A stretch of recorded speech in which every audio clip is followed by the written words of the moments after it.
Hola a todos, ¿cómo están? Bienvenidos al podcast. Esto no es una clase. Saludo con gusto a Úrsula Martín Moreno. Hola Úrsula, ¿cómo estás? Hola Enrique, muy bien aquí, disfrutando esta tardecita. Tardecita lluviosa. Exactamente. Sí, pero ya nos dijeron que no hablemos del clima, así que no vamos a volver a tocar el punto del clima. No, ¿Qué tal, Úrsula? ¿Cómo está? ¿Cómo ha estado la cosa? ¿Cómo estás viendo las noticias bastante complicadas en cuanto al COVID?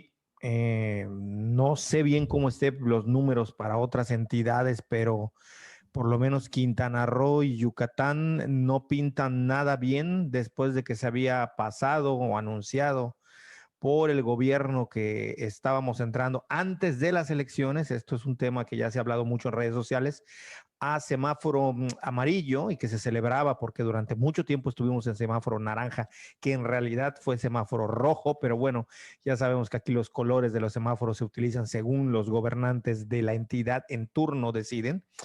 Eh, Se nombró finalmente el amarillo, que el regreso a las actividades, que el regreso a clases, que el regreso a la normalidad, se abrieron los aforos a un 80% creo, se abrieron los espacios públicos, en fin, viva, con situaciones que realmente cuesta trabajo entender, no se necesita ser epidemiólogo, ya lo sabemos, ya nos lo demostró el doctor Hugo López Gatell, que no se necesita tanto para darse cuenta de ciertas cosas de sentido común, pero justo en esta semana, despuesito, yo lo dije en redes sociales, pero obviamente no tengo el ego tan grande como para decir que yo fui el único que se dio cuenta.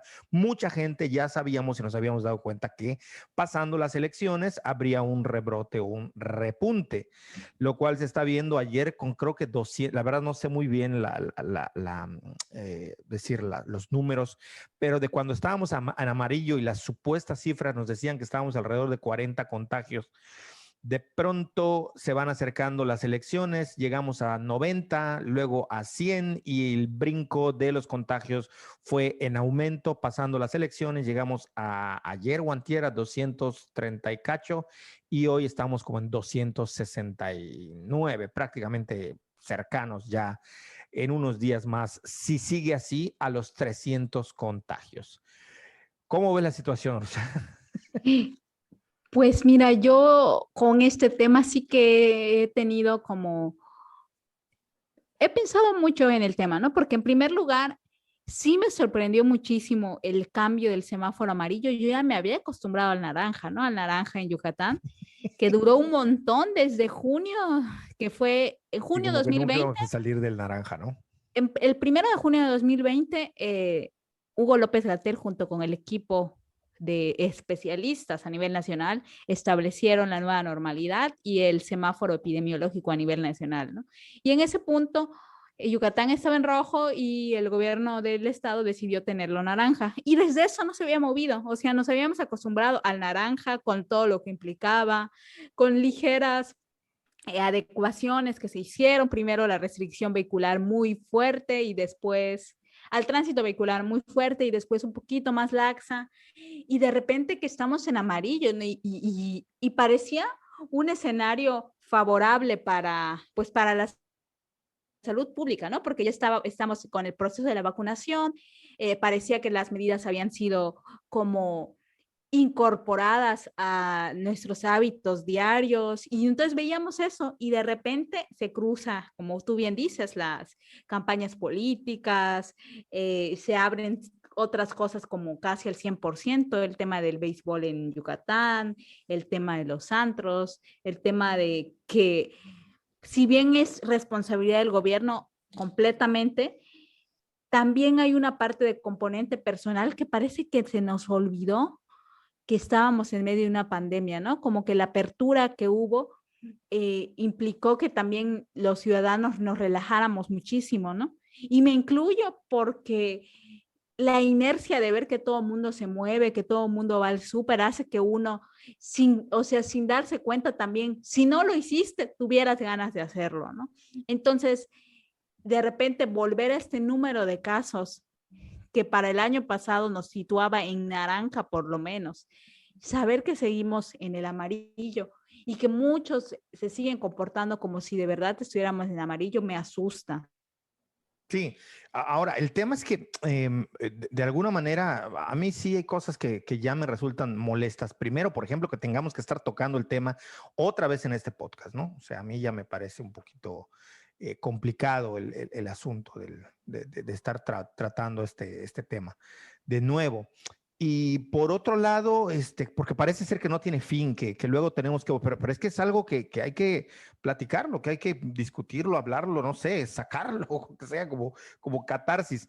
Eh, y luego este tema de la responsabilidad de la gente, no sé si mi rebeldía que todavía me queda adentro, el shish, el resto de mi rebeldía juvenil, ya me lleva a ver ciertas actitudes que durante mucho tiempo, con una visión más de ciudadanía, más de construir, no quería yo ver, pero es que el tema es, el gobierno está en sus manos cómo maneja la pandemia.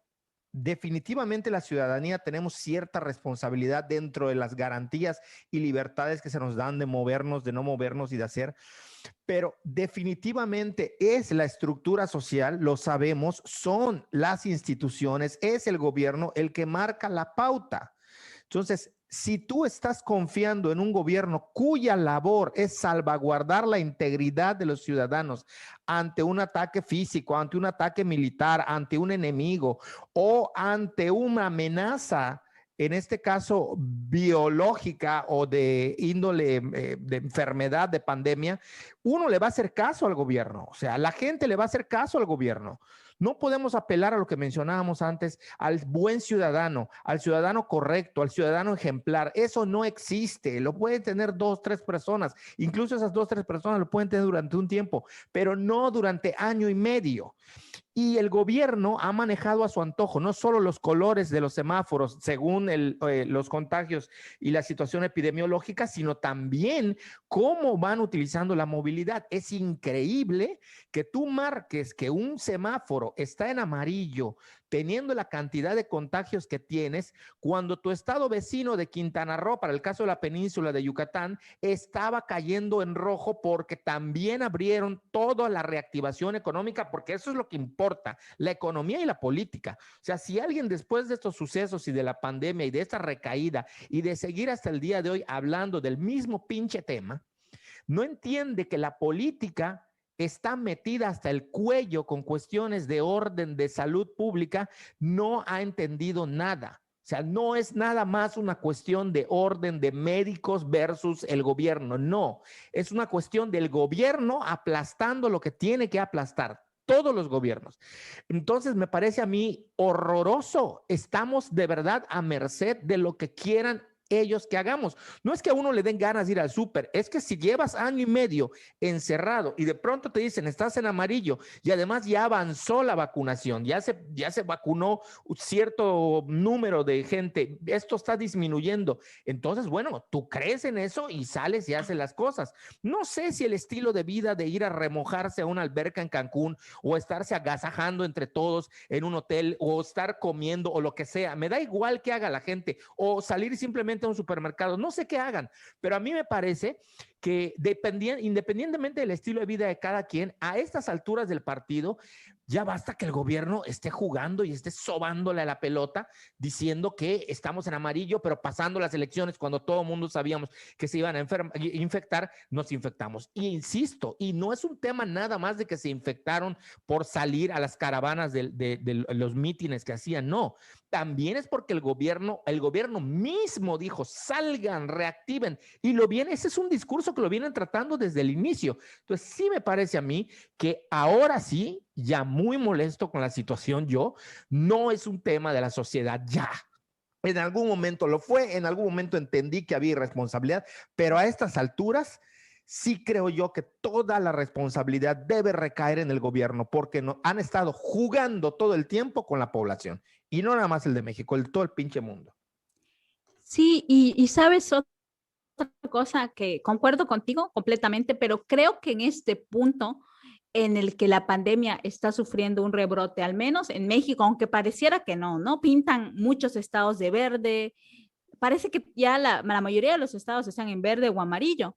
Y sí creo que no como responsabilidad, como si se busca un culpable, el culpable es la ciudadanía, pero sí que apelo al sentido común de las personas, ¿no? Porque a mí eso es lo que me sorprende, ¿no? Cómo como seres humanos no aprendemos, o sea, olvidamos el momento histórico que vivimos. Eso es lo que a mí me preocupa, ¿no? Como el sentido crítico de la sociedad en la que vivimos, por un lado. Y por otro lado, efectivamente, como dices, ¿no? Al final, sí es responsabilidad macro del gobierno lo que está sucediendo, completamente porque, como tú bien dices, ¿no? O sea, no ha habido una estrategia clara para mitigar la pandemia. Eso nos dimos cuenta desde el día 3 o 4 que se presentó la famosa estrategia de contingencia sanitaria. Y por otro lado, digamos, en ese juego entre qué priorizamos, si la salud pública o la economía, y en ocasiones fue la salud y después la economía, ni siquiera se ha manejado de manera óptima, que al final la economía también está tronando. O sea, son los dos grandes perdedores. No hubo uno que se salvó en esta pandemia. O sea, al final la economía también está por los suelos, está quebrada y no es el consumo individual lo que la va a salvar. O sea, no es que nos digan salgan, como justo ha sido la estrategia de la reactivación económica, sal, compra, gasta. No, no es en la acción individual que... Sí, se fue tu audio. Tiene un No delay. es así. Para los que nos están escuchando, si oyen ahí que hubo un fallo, es que hay un delay. No sé si sea la conexión que tengas, pero hay un delay muy grande. Aprovecho esta pausa, no sé si me estás escuchando o si yo como en aquella ocasión soy el que no se está escuchando, pero bueno, estas cuestiones de problemas tecnológicos pasan. No sé si ya me estás escuchando bien. Ah, bueno, adelante. Sí, sí, sí, entra ya. Ah, bueno, lo que yo te decía, yo quería saber tu opinión, ¿no? ¿Tú cómo veías este tema? El tema de que al final el consumo individual es o sea, lo que le están apostando al consumo del individuo, del sujeto, y no a una política económica Realmente, no, bueno, integral es lo para... mismo, en lo económico ocurre lo mismo que con toda la política. O sea, llega el presidente, llegan los gobernadores, llegan los alcaldes y todos dicen que tienen propuestas y proyectos. Ni tienen propuestas ni tienen proyectos, solo tienen promesas baratas. Lo mismo ocurre con la economía. Efectivamente, como tú dices, hay una apuesta a lo individual y no tenemos un plan macroeconómico. ¿Cómo vamos a aguantar el embate? ¿Cómo vamos a hacer que haya crecimiento? ¿Qué crecimiento estamos planeando post-COVID? Y la otra cosa es que el rollo el cuento ya se volvió el mito y no quiero que se me confunda. Estoy a favor, yo ya fui vacunado afortunadamente. Estoy en espera ansiosa de que todo el mundo se vacune. Estoy a favor de las vacunas, pero sí se vuelve la vacunación una narrativa que de nuevo politizan y la utilizan como, ya nos vacunamos, entonces pueden salir a votar. Entonces no se preocupen, les proveemos de gel, de cubrebocas y de todos estos mitos que sirven como mitos para una narrativa política. Ojo, no se me confundan, no tienen nada de mito para la cuestión de protección. Lo más eficaz hasta el momento que se ha comprobado es el uso del cubrebocas. Hay que ponerse el cubrebocas, pero eso no tiene nada que ver con que el gobierno haya utilizado todo esto siempre como una narrativa a favor según le convenga. Y efectivamente, la onda es sal y gasta tu dinero, promueve. Yo me he metido a tres páginas grandes que promueven viajes deliberadamente a decirles no lo hagan porque estamos en pandemia. Y los administradores de las páginas se meten conmigo de manera fuerte, me regañan, según ellos, saben que me vale 3 kilos de madres lo que estén diciendo, pero se meten y me dicen como si yo los estuviese insultando. O sea, me he metido a tres páginas grandes, las cuales no voy a mencionar, porque no, aunque sean pocos quienes nos escuchen, ni a dos personas les voy a dar el nombre de estas páginas para darles publicidad, páginas turísticas con influencers locales que se meten a decir, vente a Cancún, vente a tal Airbnb, vente a disfrutar de las playas. Y yo me he metido deliberadamente a decirles que por qué están haciendo ese tipo de promociones. X tipo de promociones que a mí me han parecido peligrosas cuando estamos en pandemia y se han metido conmigo los administradores. Menciono lo de páginas grandes, no solo por la influencia que tienen, sino porque en otro momento de la vida jamás hubiesen pelado mi comentario. Sin embargo, están como perros con bots y con otros administradores a la casa de cualquiera que vaya a decir algo en contra de su posteo. Entonces, es increíble cómo llegamos hasta este punto en el que simple y sencillamente cualquiera que estuviese en pro de proteger la salud de las personas se vuelve un enemigo. O sea, ahora resulta que estamos polarizados incluso por el virus. ¿Por quién se cubre? ¿Por quién no se cubre? ¿Por quién se protege? ¿Por quién no se protege? Pero el problema de todo esto, de nuevo, es el gobierno. Hace 8 meses, si tú me decías, mira, los de las cantinas de Mérida se están levantando y están yendo a protestar, yo hubiese dicho, están mal, es un estilo de vida, nada más el que quieren proteger, no les hubiese ido. Ahora, hoy, que salgan a protestar. Que salgan a protestar porque quienes estuvieron detrás de ellos para que abran fue el gobierno. Quien les vendió las licencias de restaurante fue el gobierno. Ellos fueron los que en su momento les dio la gana de vamos a echar a todos a andar. Ahora se las quitan. Tienen toda la razón del mundo. Salgan a discutir. Yo me uno a sus protestas. O sea, no puede ser posible. Y sobre todo, ese discurso fallido del encargado de la salud, de la Secretaría de Salud en Yucatán, que sale y dice con todas sus letras que la culpa es de los jóvenes porque no se cuidaron. Entonces ahí sí, reventaron los jóvenes y reventó todo el mundo por el descaro que tiene de salir a decir este tipo de payasadas. Sí, sí, completamente. ¿Y sabes por qué me estoy riendo ahora que terminas de hablar? Porque me dio muchísima risa que fue un rango específico de 18 a 39 años. Y esto es muy curioso, este rango, porque justamente coincide con el rango de la gente que no se ha vacunado. Y a mí esto también se me hizo una movida política. Claro. ¿Por qué? Porque nos está diciendo que no se han contagiado quienes ya están vacunados. O sea, en su discurso, además de culpar y volver a sujetos punibles a la gente de esta edad, que llamó jóvenes, y por otro lado nos está diciendo que la vacuna está funcionando bien.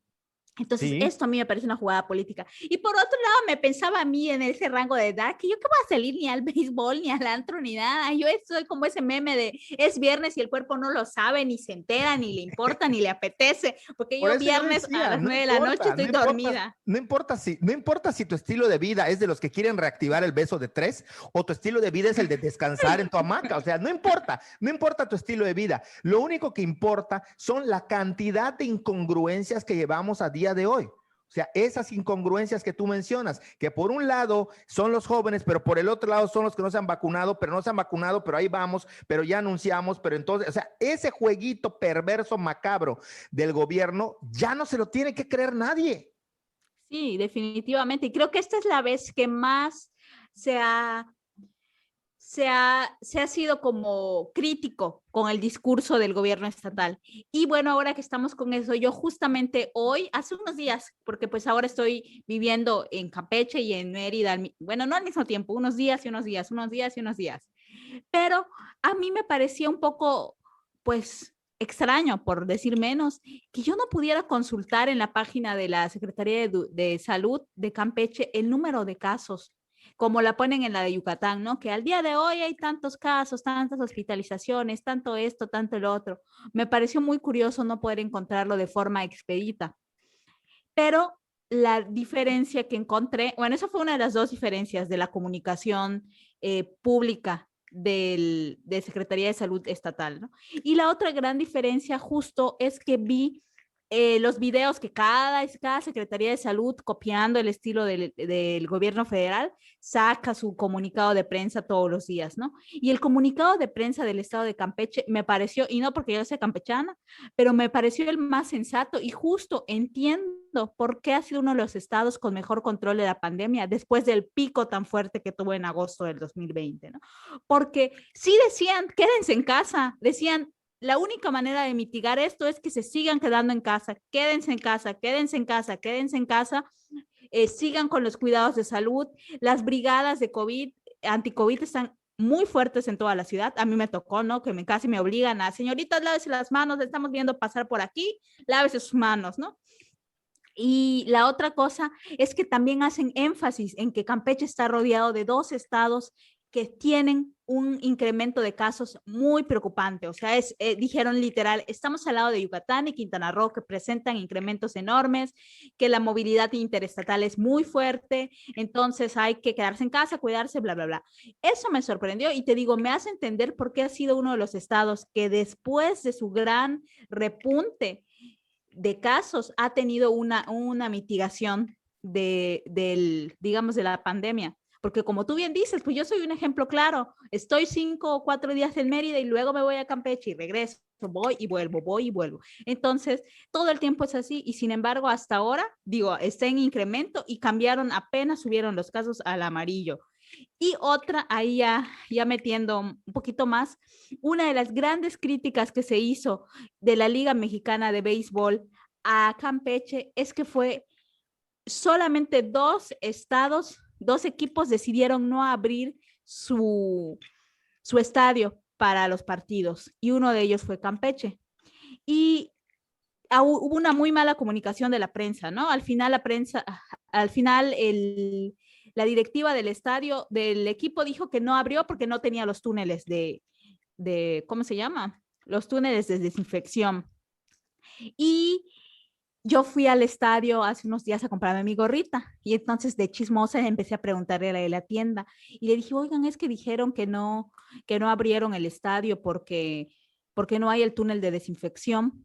Y ella me dijo, eso es mentira, el túnel aquí está, de hecho desde aquí lo puedes ver. Y se veía el túnel. Me dijo, él no se abrió porque se tiene temor a los contagios, se está meditando muchísimo la apertura. Y al final sí van a abrir la próxima semana al público, pero tardó mucho más que otros estados. El tema allí fue una mala comunicación, o sea, lo que se dijo es que no habían los túneles de desinfección y sí estaban. Y eso es como de las cosas que me parecen positivas de cómo se ha manejado. Digo, han habido muchos errores también, incluido que se permitieron las campañas políticas como se llevaron a cabo, los errores que hubieron, pero creo que hay maneras de hacerlo, ¿no? Y pobre Campeche, porque al final siempre es un referente de todo lo que se hace mal, pero justo esta vez están haciendo las cosas mejor que otros estados y que creo que eso tendríamos que mirar. Yo me siento como con responsabilidad ahora de que estoy moviéndome entre estado y otro, porque digo, bueno, vengo a un estado y a una ciudad como Mérida que está llena de casos, ahora sí, por todos lados. Justo hoy fui a buscar unos materiales de lo de mi marca de Pecoreando y resulta que la chica que atiende, que siempre me atiende, no está porque tiene COVID. Y fue como, puchis, otra vez se me está acercando.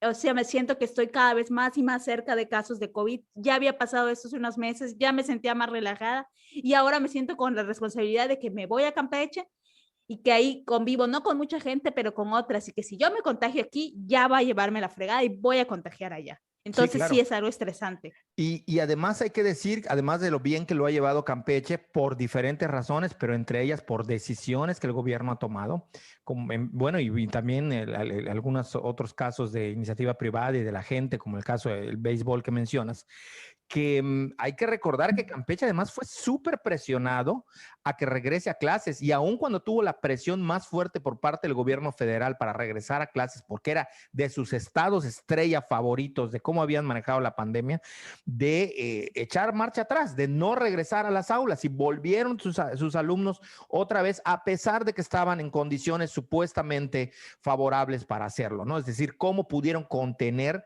a pesar de la fuerte presión que tuvieron por parte de las autoridades federales. Y esta idea como de que cada estado es una isla me parece ridícula, como Yucatán. Ya estaba Quintana Roo en naranja y ya había pasado a rojo. Ya se veía y se sabía cómo estaban manejando ellos la apertura de antros, de discotecas, de bares, se veían en los videos, se sabía perfectamente el número de casos y la velocidad de contagios, cómo se estaban dando. ¿Qué nos hace pensar que eso no va a entrar a Yucatán? O sea, no somos islas. Estamos pegados, somos una península. Yucatán, Quintana Roo y Campeche están pegados. O sea que bastante bien lo ha hecho Campeche para no caer justamente frente a estos dos. Entonces, Eso es lo que a mí me parece, y no sé, increíble, o sea, increíble cómo estamos entrando en este sistema y bueno, no sé qué vaya a pasar, pero al menos para Yucatán parece ser que la cosa no pinta nada bien. Algunos medios, no sé si amarillistas o no amarillistas, le están llamando ya el nuevo epicentro del COVID, al menos en el sureste del país. Esperemos que esto no sea así, pero va que vuela. Estoy hablando que en menos de un mes pasamos de 40 a 100 a 200 y ahorita estamos pintando para ir en 1 o 2 semanas más. Si las cosas siguen como siguen, a 300. Insisto, no soy epidemiólogo, no me crean a mí. Esto no es un canal de ciencia, no es nada. Es un podcast donde nos sentamos a platicar y a discutir de las cosas que nos creemos que son importantes platicar. Pero ustedes revisen, infórmense, pero creo ahora sí que se le fue la olla al gobierno, se les fue completamente. O sea, era lo que faltaba para derramar el vaso que ya estaba. Sí, sí, completamente de acuerdo. Y sabes, lo que más me preocupa a mí es esta postura de la vida sigue, ¿no? O sea, siempre entiendo esa postura chabacana para quienes en nuestra vida personal tenemos una pérdida, un duelo de algún tipo, del que sea, ¿no? Pero sí como postura política, porque eso pareciera que es, la vida sigue, tenemos que continuar, es preocupante, es justo. Y al inicio de la pandemia se habló, ¿no? De posturas necropolíticas. Creo que en este punto sí se está No, tomando, o sea, para mí y de siempre una fue una manera necropolítica. cínica. Yo soy radical. Para mí siempre fue necropolítica, siempre fueron experimentos, siempre fueron juegos, siempre fue poner lo económico por encima de la salud. Siempre fue así para mí. Yo Eh, nunca le vi otra forma. yo lo matizaba, o sea, no lo asumía como tal. En este punto me parece que sí. Y me parece además que ya hace ratito medio lo tocaste, pero quiero abundar, que justo en el tema de la contienda política se vio más que nunca. O sea, al final me parece que a nivel Estado-Nación, a México y por lo tanto a los estados que componen la federación, los ciudadanos le importan nada. O sea, eso me sorprendió. Para el Estado-Nación, el ciudadano mexicano es un voto, es lo único que Somos un representa. número. O sea, Exacto. no somos sociedad, no somos ciudadanía, somos un pinche número. Eso quizás que tocas pueda servir para empatar con lo otro. Queda claro que muchos le estaban apostando, la mayoría de los contendientes en estas elecciones pasadas, de la semana pasada, muchos le estaban apostando al tema de quien mejor manejó la vacunación, la enfermedad y tal, quien mejor se coló y se posicionó, tenía por ahí un chance de ganar más seguidores. Y me parece que estas elecciones dieron un primer atisbo, como un glimpse, como una mirada más allá, como una ventanita a lo que podría ser una ciudadanía encabronada. Es decir, no estoy diciendo que por cómo se manejó la pandemia, pero no fue el manejo de la pandemia lo que hizo, sino un conglomerado de asuntos, de cosas y de situaciones y de circunstancias, las que hicieron que en muchos casos se tuvieran elecciones y con resultados que nadie esperaba. Y bueno, esto ya lo puse yo en quienes quieran revisarlo de manera mucho más ordenada que ahora que estoy muy sulfurado. Quienes quieran revisar mi texto, bueno, está público, se publicó en Informe Fracto en 2020 Yucatán, sobre la cruda electoral. Lo pueden revisar así, Enrique Rodríguez, la cruda electoral en 2020 Yucatán, con quienes Ahí colaboramos. ponemos el enlace. Ponemos el enlace y Informe Fracto, ahí como que trato de explicar más esta parte de la política. Me parece que en ese sentido, en muchos lugares se apostó a que no iba a ocurrir nada que hace 6 meses no tuvieran planeado y no. Y digamos que los 3 casos para mí emblemáticos, hay varios, pero los 3 que me llaman más la atención son Nuevo León, son Campeche, ya vamos a hablar por qué. Yucatán era bola cantada, aunque hubieron ahí algunos matices que sería bueno revisar. Y el tema de la Ciudad de México. Me parece que esos fueron así como los puntos claves. Hay otros por ahí, pero me parece que son los puntos clave de estas elecciones. Y la primera es que hace 6 meses, 7, 8 meses, se veía como clara candidata a la gubernatura de Nuevo León a Clara Luz Flores, quien estaba primero, bueno, antes de que fuese candidata por Morena, durante un tiempo jugó justo, y ahí es donde empieza la narrativa esta extraña, con el Verde Ecologista, quien finalmente sería el que se metió en este lío con los influencers el sábado antes de las elecciones del domingo, comprando y pagando famosos e influencers para que instaran a la gente a votar por ellos. Bueno, Clara Luz, no olvidemos que tuvo un problema muy grave, además de que fue perdiendo camino frente a la estrategia de la cual quiero mencionar, a ver si a ti le ves sentido a esto que analizo yo sobre Samuel García, que resulta al final ser el electo, un gobernador electo de Nuevo León. Clara Luz pierde, entre otras cosas, porque a ella se le descubre un nexo con esta especie de, pues no secta, pero sí es como un grupo ahí raro, perseguido por organizaciones internacionales porque gente poderosa de la iniciativa privada y políticos del mundo estaban metidos en una red de pornografía infantil y prostitución. Y se le vincula a ella con uno de los líderes y a partir de ahí empieza a perder como piso, se le empieza a ir la jugada y resulta ser que el Samuel García, el que termina ganando las elecciones, construye una narrativa de nuestros tiempos modernos. A mí me parece que no es lo que hace en la totalidad que gane, pero sí la parte fundamental para nosotros poder entender lo que está ocurriendo ahí en este caso, ¿no? Y es que muy rápidamente voy a tratar de contarlo, supongo que la gente ya está enterada de este caso, pero muy rápido voy a tratar de contarlo. Al inicio ellos suben, digo ellos porque entra en juego, es pieza fundamental, la esposa de él, no me acuerdo el nombre de la chica, no, es una influencer. Mariana. Mariana, pero no me acuerdo su apellido, Mariana, no sé, pero bueno, la esposa del hoy el gobernador electo de Nuevo León. Salen en un en vivo donde están comiendo alitas y en un momento él la regaña a ella con una actitud machista y le dice que por favor baje las piernas porque no quería que la demás gente lo viera y hace declaraciones lamentables como eres mi esposa y no nadie más tiene por qué estarte viendo, sino entonces ¿para qué me casé contigo? Palabras más, palabras menos. Eso es lo que dice, se vuelve viral y ahí se torna la narrativa para quienes no lo crean.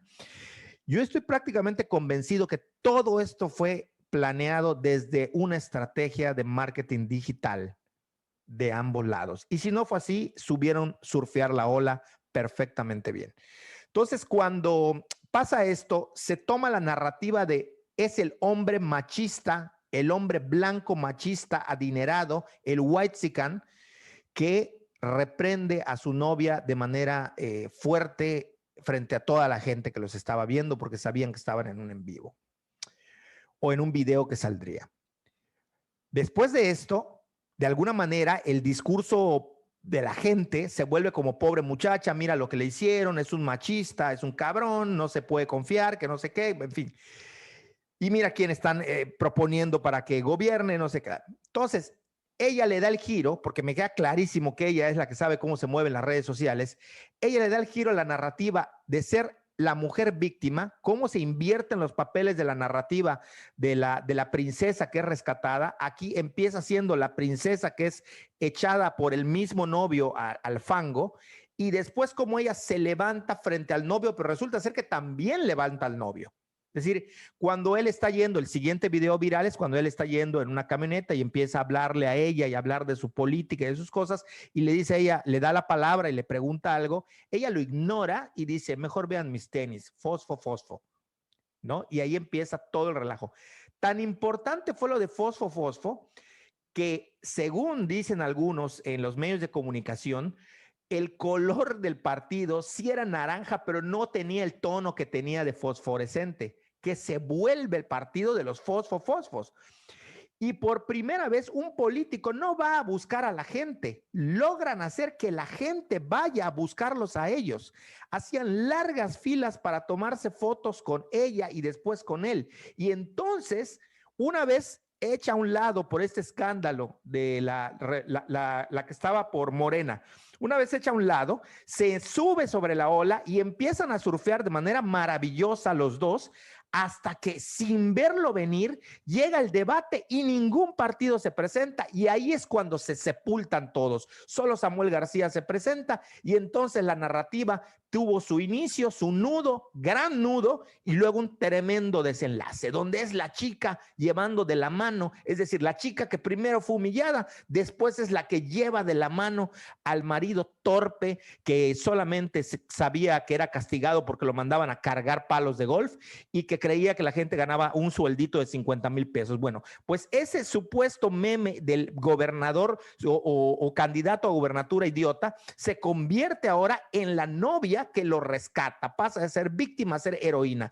y lo rescata, y entonces se convierte en el gobernador y se sientan en la silla. Entonces, para mí, esa sería la primer gran narrativa propio de las redes sociales y de cómo supieron manejarlo. Me queda claro que, ojo, no estoy diciendo que todo pase por las redes sociales, pero que esto jugó un papel importantísimo, yo creo que nadie lo puede negar. No sé qué pienses tú. Hola. Sí. Hola, acá soy. Lo que pasa es Perdón, que es que silencio. se mutea y se desmutea, no sé por qué, pero adelante, porque luego Porque vienen los hay panaderos un haciendo delay. No escándalo. importa, ya es parte del Bueno, paisaje el sonoro. caso es que, mira, a mí el tema he estado viendo desde que se anunció cómo ganó con la amplia ventaja. He estado justo viendo videos de análisis político, de marketing, pues no le llaman marketing, sino le llaman propaganda política, porque hay una división entre publicidad y propaganda. Propaganda es cuando es político o religioso, ¿no? Sí. Entonces, he estado viendo eso y justamente de lo que se habla es de eso, de Mariana Rodríguez como la gran vendedora. O sea, al final esta muchacha del estiércol sacó oro prácticamente, ¿no? Porque sí, como Sí. tú bien dices, a inicios de año, ¿quién podía pensar que Samuel García podía volverse el gobernador de Monterrey, de Era Nuevo muy León, que difícil, diga? era muy Era difícil, muy muy difícil. difícil. Entonces, sí, completamente, se hizo una narrativa. Y otra cosa que yo quiero decir, que Movimiento Ciudadano está dirigido por Ivonne Ortega, quien pierde la Correcto. dirigencia nacional del PRI con Alito. Al final a Alito se le da la dirigencia nacional del PRI y ella sale desterrada y se va a Movimiento Ciudadano. Y mucho ojo con Movimiento Ciudadano, porque no solamente lo que pasó con Samuel García, en muchos estados del país, Movimiento Ciudadano se convirtió en la segunda fuerza al menos y en algunos la primera fuerza, como es en Nuevo León. Hay que ponerle el ojo porque Movimiento Ciudadano es el partido que le va a jugar fuerte a Morena. Lo digo así, lo digo con todas sus letras. Creo que esta narrativa de actualidad que tiene, que se vio claramente con Samuel García, pero que también se vio en el estado de Campeche con el candidato, que fue el candidato que al final quedó en segundo lugar y que ganaron la ciudad capital y el municipio, obviamente, es un partido que le está jugando y que su lema, su eslogan de campaña fue: somos el partido de la evolución mexicana. O sea, es un discurso que se vuelve contradiscurso al de Morena. El de Morena saca la cuarta transformación y estas cosas, y ellos le dicen, no solamente nosotros no somos una transformación, somos una evolución, y también están hablando de sacar a la vieja política, haciendo alusión de que Morena al final rescata a todos esos políticos de Totalmente. antaño y los revuelve con los que recién se está formando, porque Morena es un partido de refugiados, como ha sido de todos. Entonces, a mí sí esto que pasó en Nuevo León también me parece que es un espejo de lo que va a pasar, del escenario político que se puede volver, como en Campeche ya se tiene su apodo el partido es MOSI, por Movimiento Ciudadano. O sea, se dice, ay, es que MOSI. Entonces, sí que me llama mucho la atención, te digo, lo que pasó en Nuevo León, pero en general lo que está pasando con Movimiento Ciudadano. Y Totalmente. yo no veo mal que se vuelva México un estado en el que hayan dos partidos. Es un tiradero de dinero, tantos partidos políticos. Es una que no... Sí, estamos teniendo problemas otra vez con tu audio. Se está yendo. transparente.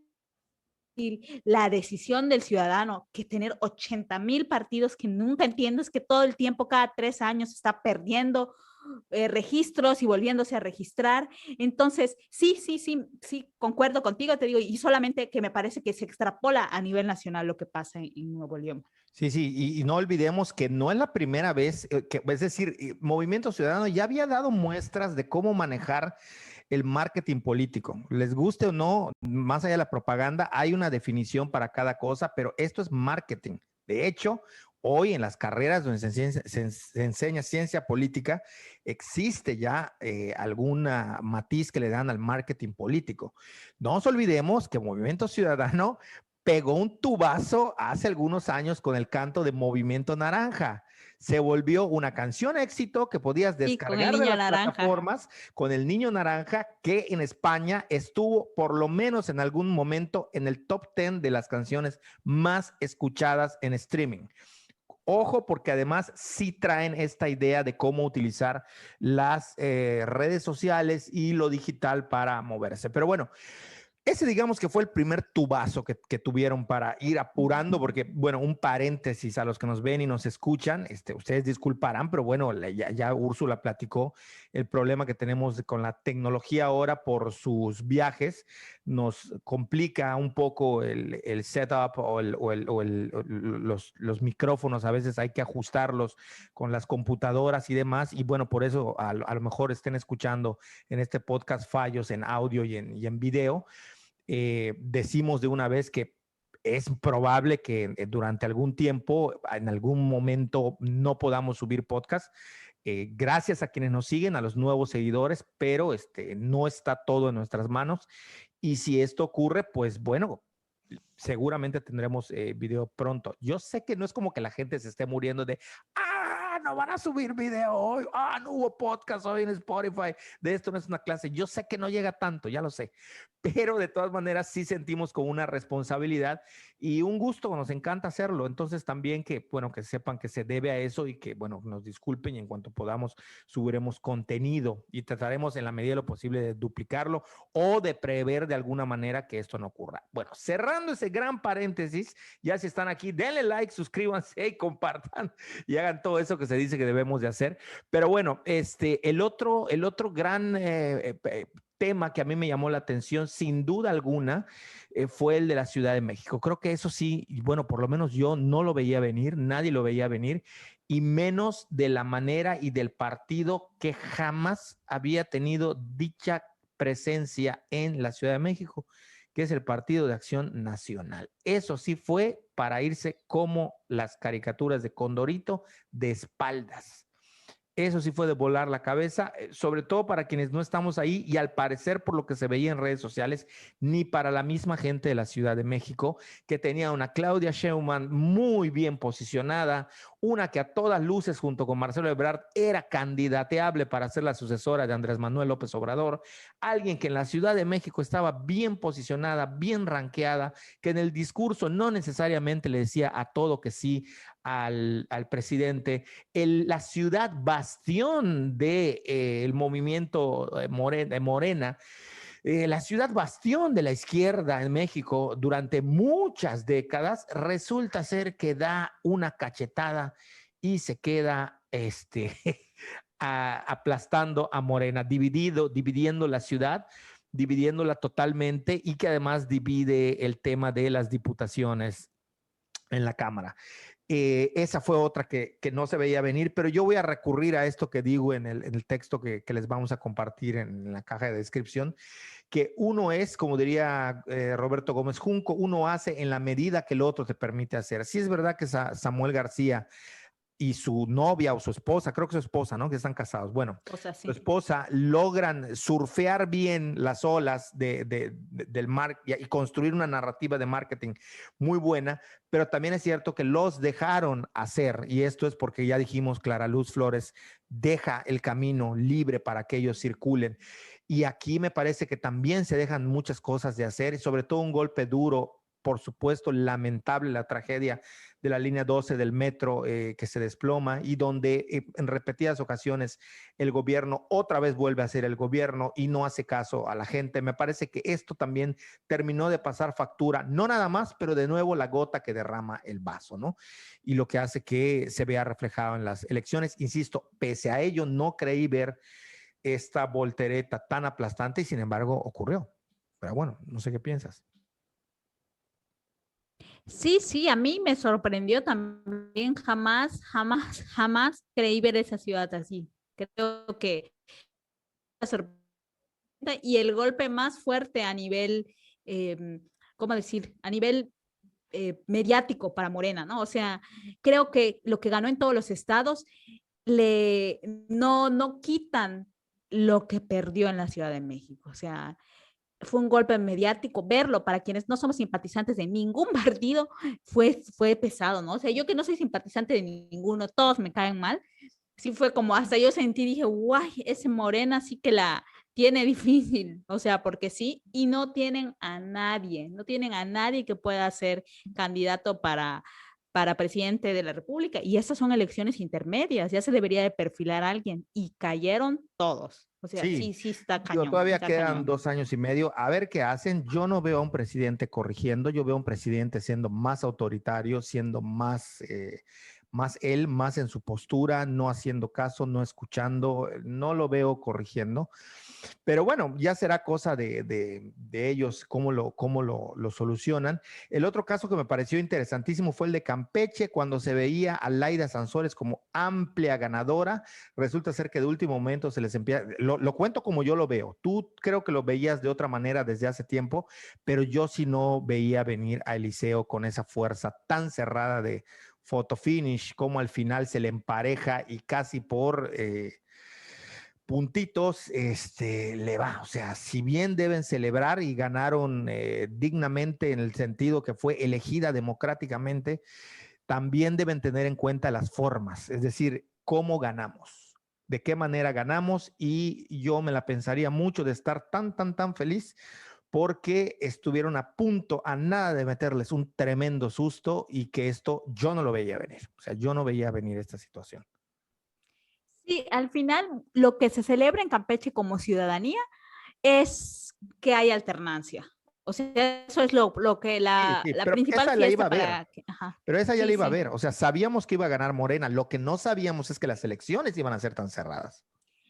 Y es lo que yo en algún momento te platiqué de forma personal, ¿no? De comunicación personal, como si fuera Como se cita. ajá, de comunicación personal, te lo platiqué. Eliseo, el tema de Eliseo estuvo así. Eliseo es o era militante del PAN. Él llega con él como PAN gana diputación local. Él como PAN le gana la ciudad de Campeche, gana el municipio de Campeche, el municipio capital. Sí, sí, sí. Nadie lo esperaba, nadie esperaba que PAN ganara a los huesos. Y cuando empieza el show de quién va a ser el candidato, él era el candidato claro del PAN.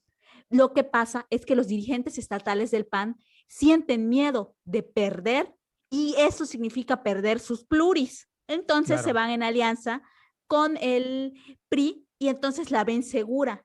¿Y qué pasa? Eliseo se va a MOSI o Movimiento Ciudadano y con Movimiento Ciudadano junto con la candidata a alcalde de Campeche, le empiezan a dar duro, son dos personas jóvenes. Eliseo tiene, creo que 40 cuando mucho. Eliseo está súper joven, Vivi Ravelo está súper joven, le empiezan a dar duros, vienen de una idea de la política, que todos lo tienen, ¿no? Todos intentan como estar cerca de la gente, pero Eliseo empezó así, o sea, Eliseo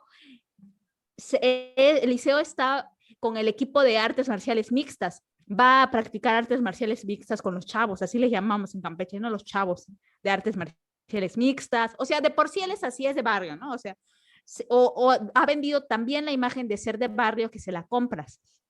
Entonces, todos dijeron, perdió al PAN, chispas, no lo va a lograr. Y empezó a subir, que yo te lo dije, ¿no? Yo dije, Eliseo tiene posibilidades de ganarle a Laida. Y tan tuvo posibilidades de ganarle a Laida que faltando una semana faltaba para las elecciones de Campeche, o sea, las elecciones en general, que llegó AMLO a visitar a Laida. Y aunque ya no fue de campaña, porque AMLO como presidente no puede estar de campaña, se dejó ver paseando por la ciudad.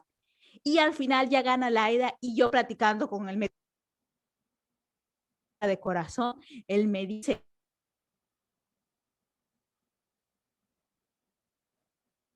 Otra vez te fuiste, no sé si esto vaya a quedar en Estamos la por grabación, Laida una porque el disculpa, pero presidente. no, otra vez se fue tu audio unos segundos. No escuché lo que dijiste, pero bueno. ¿Me escuchas?